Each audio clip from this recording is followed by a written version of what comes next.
Nope.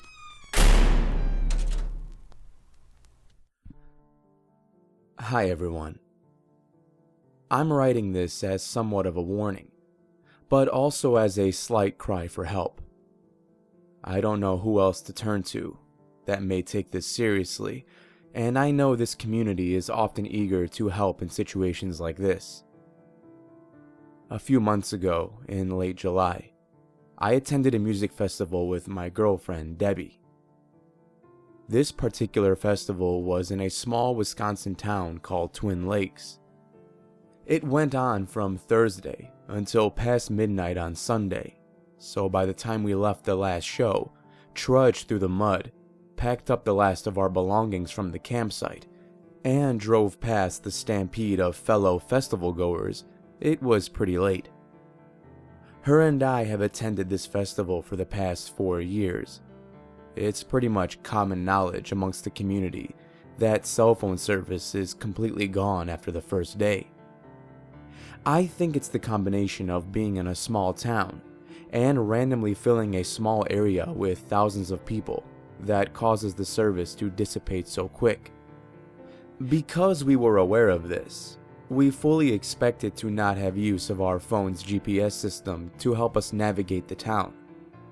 This didn't worry us though, because like I said, this was our 4th year and pretty much had learned the way back home by now. Unfortunately, the usual route we were prepared to take was completely blocked off. We saw flashing red and blue lights in the distance, and later learned that one of the festival goers had been struck by a vehicle. After waiting for about 20 minutes and not moving an inch, Debbie and I agreed that we should try and take another way back. We pulled a U-turn and began to drive in the opposite direction. After a few minutes, we saw a side street and decided we'd try it out. This road was dark. Really dark. The kind of dark where you drive slow and blare your high beams, which is what I did. Being into horror films, I took the opportunity to make a comment on our creepy surroundings to Debbie. She kind of laughed, but I noticed the fear in her voice and eyes. Being the loving guy I am, I decided I would take advantage of her fear and scare her even more. Boyfriend of the year, am I right? I switched from the aux setting in the car to the radio and immediately switched to AM. I scanned one by one until I found one that was blaring white noise. I left it on and began making comments to Debbie in different horror-inspired voices. Things like, "They're watching us," and "Tonight seems like a nice night to die, don't you think?" The crazy thing was, Debbie didn't find my hilarious jokes very entertaining, and kept trying to shut the radio off. Buzzkill. I agreed to cut the act, and told her it can all end if she played along a little bit, by choosing a random AM station for us to listen to. With an annoyed sigh, Debbie reached over and spun the dial with little thought. The station she landed on was AM 630. She hit the spooky jackpot with that one. What we heard could only be described as a little girl singing with a high-pitched, distorted voice. I immediately began laughing at her selection, since it was exactly what I was hoping we'd find and so much more. I whipped out my phone and recorded a Snapchat video of our reactions, which I'll play right now. What the hell is this? We're gonna die. We're in the middle of nowhere. I continued to laugh, while Debbie nervously chuckled. I actually found it strange, and a bit unnerving myself, but I didn't want to let it show in front of her. Macho guy routine and all that. I went ahead and switched it back to the aux and continued our drive home. A few minutes after switching back, the music got cut off once again, and my high-pitched ringtone flooded the car with an ear-piercing jingle. The number was strange, and told me it was from Russia, so I ignored it.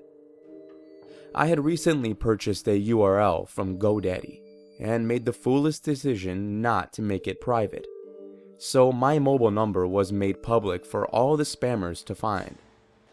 That meant receiving calls from randomly generated numbers became a common occurrence, which is why this one didn't faze me too much. It did a little, though. Most of the spam numbers I received were domestic, and were received during weekday afternoons. I had never received one at almost 1 a.m. on a Sunday night, let alone one from Russia.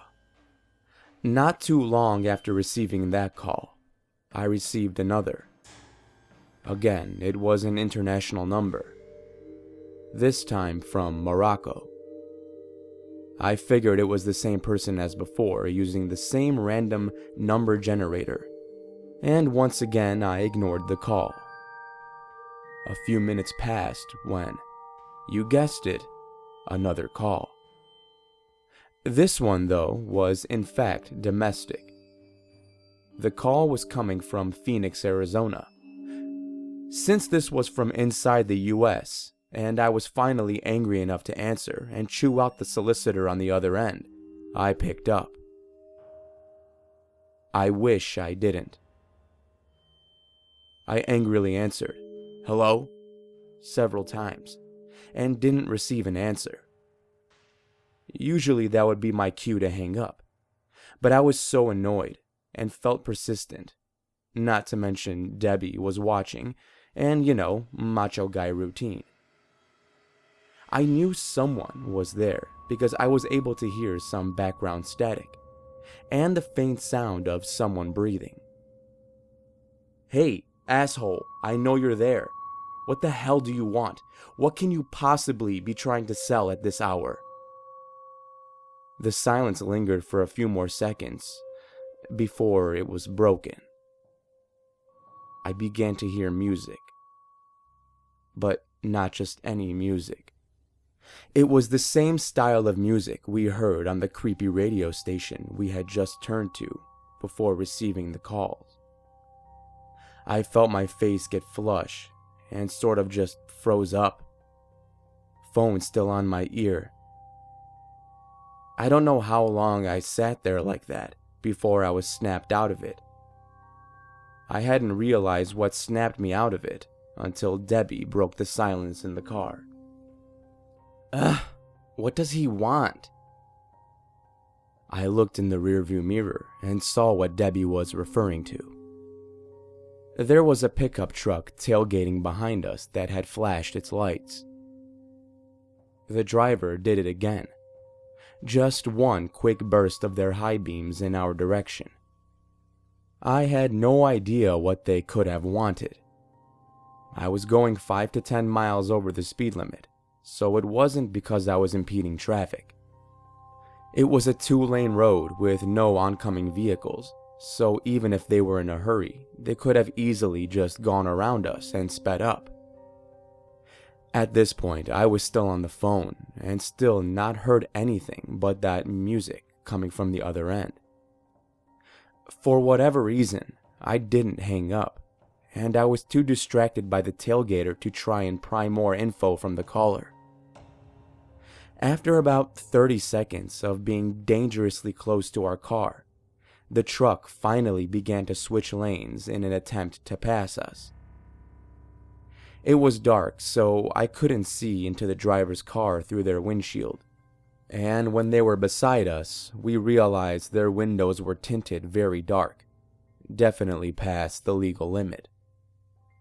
In that moment, it didn't mean that much to me, since I figured they would speed past us and be out of our hair soon. That didn't happen. The truck got in front of us and slowly began to apply their brakes. Red flags everywhere. I have read enough stories of criminal encounters to know this easily could be a trap to rob us or worse. I knew I had to be tactical to avoid any problems. Debbie, on the other hand, wasn't thinking so clearly. Feeling tired, anxious to be home, and now annoyed to her breaking point by this driver, she swiftly reached out her arm and pressed down firmly on my car horn. It wasn't the first time she had pulled this move, and it's something she does that I absolutely hate. I always tell her she's going to get us into some serious confrontation one day. A serious confrontation that will have to be handled by me. So I'm usually quick to grab her hand and remove it from the horn. This time, though, I was frozen. I was still on the phone with the mystery caller at this point, subconsciously transfixed on the chilling audio that was radiating into my ear. From the phone, I heard it. My car horn. It was delayed by a nanosecond and sounded far away, but I knew it was the same. I heard my car horn coming from the other end of the call. Whoever was in that truck was the person I was speaking to.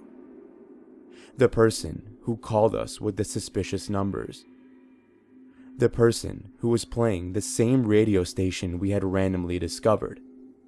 And now, the same person who almost got us to come to a complete stop in the middle of a Wisconsin back road at 1 a.m. Fight or flight is a funny thing. It's very impressive how fast your mind can actually process information when it's fueled by fear. In what felt like the blink of an eye, my mind ran with the possibility of reaching for the baseball bat I kept in the back seat and coming at this driver with all my might. That fantasy quickly went south as I pictured a group of grown men with guns spilling out of the truck, killing me and doing God knows what to Debbie. I thank God to this day that the stupid macho guy routine came to an end right then and there. I quickly and haphazardly slammed down on the gas and swerved around the truck, picking up as much speed as I could. I might not have the fastest car in the world, but it's in pretty good condition. It was more than enough to escape the old, worn-out pickup truck that was following us. After about 10 minutes of speeding well past the legal limit, blowing stop signs and living out all my Vin Diesel fantasies, we were back in the more sprawling, busy areas of our route. There was no sign of the truck. Debbie, who was screaming at me for the first few minutes of this escape, was reduced to quiet crying as she clutched a pillow tight to her chest. My adrenaline had worn off, and now I was feeling shaky. We had been riding in dead silence this whole time, so I reached down to the floor of the car for my phone. I figured we can both benefit from some cheery music to help lighten the mood, since we both clearly were not eager to discuss what had just happened. I grabbed the phone and tapped the home button. The screen illuminated, and I saw that I was still in the middle of a call. I never hung up the phone before speeding away, and apparently, neither did the mysterious caller on the other end. We approached a red light and I slowed down to a stop. That's when I put the phone up to my ear. My breathing was undoubtedly audible at this point. At first I was met with silence, other than the same muted white noise as before. The silence was broken by the caller. In a deep voice, I heard one sentence that filled my body with nauseating chills. I almost had you. After that, the call was ended. I must have looked shaken, because Debbie nervously asked me what was wrong.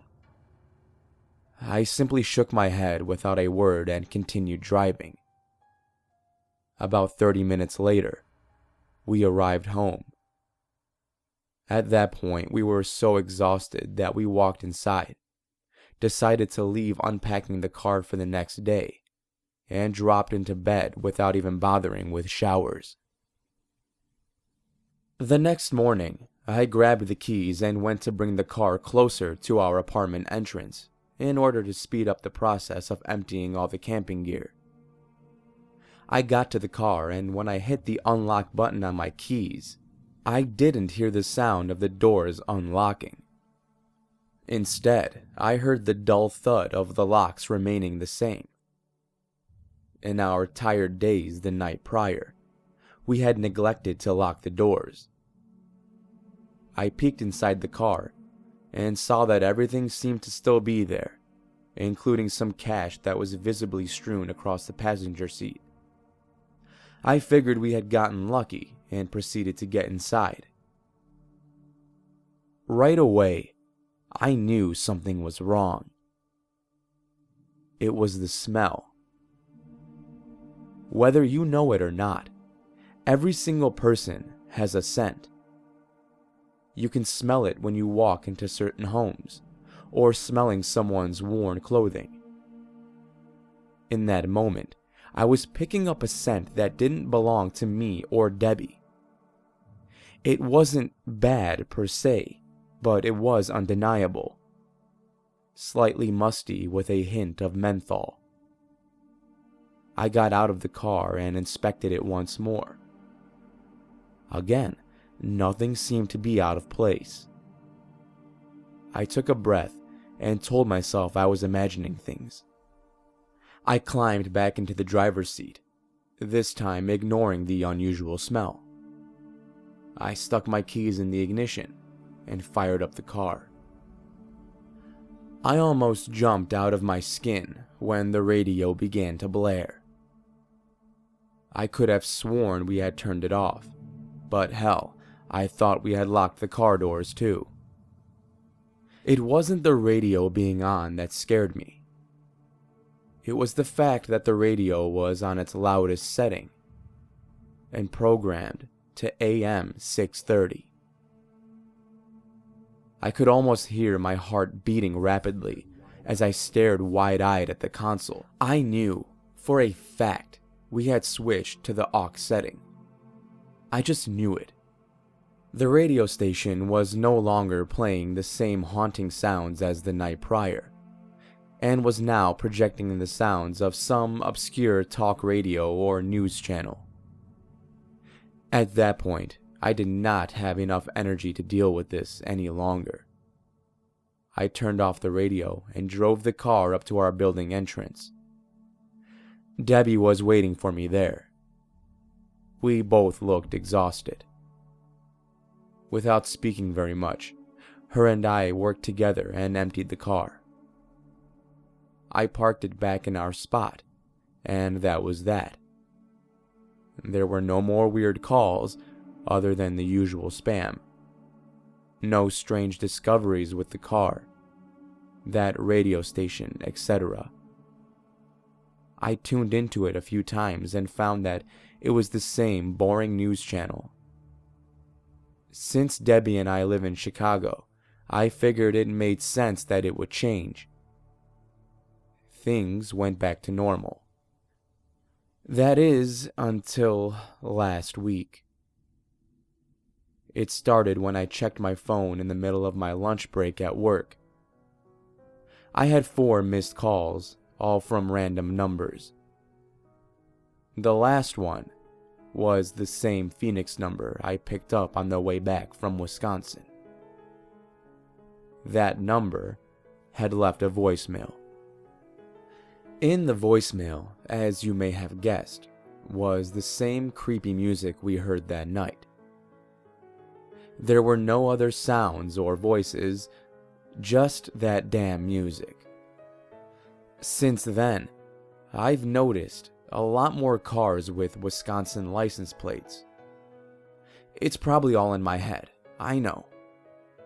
Cars from neighboring states is nothing crazy. But it just seems like there are way more than usual parked around our apartment driving past me on the street, etc. I'd probably be able to brush this all off if it wasn't for what happened yesterday. I was getting out of a meeting at work and checked my phone. I had 3 missed calls. 2 of them were random numbers. Again, nothing super unusual. And 1 was from Debbie. She had left a voicemail. Upon playing it, I almost threw up my lunch. It was the eerie music. I called her right away, and she picked up after the first ring. She answered normally, and I began to ask her what the voicemail was all about. At this point, I figured she was playing a prank on me this whole time, and just forgot to mask her number before making that particular call. I demanded she confess it was her, and when she finally started to cry while denying it all, I relented. I apologized for screaming at her. I explained everything that was happening for the past week, and ended it all with her missed call and voicemail. It was quiet on her end. When she finally spoke, the adamant fear in her voice began to make sense. She explained to me that she couldn't have made that call. She was running errands and had been grocery shopping at our local mega chain supermarket. In a rush to stay on schedule, she had forgotten her phone in the car. I don't know what to do. A small part of me still suspects she may be playing a very long practical joke on me, but she has never been the pranking type. And even if she was, how could she have orchestrated the radio station or the pickup truck? It doesn't add up. All I know is I haven't let my guard down for a while. I'm carrying a knife on me, and I'm looking into getting my conceal and carry license ASAP. I'm going to insist Debbie does the same. She's not a fan of guns, so if she is behind this, maybe that will be what makes her confess. Has anyone in the southern Wisconsin area, by any chance, had any experience with this radio station? If not, please do not access it. I can't be sure that the station itself has any connection to what's been happening, but why risk it? I'm scared, and I really hope this ends soon.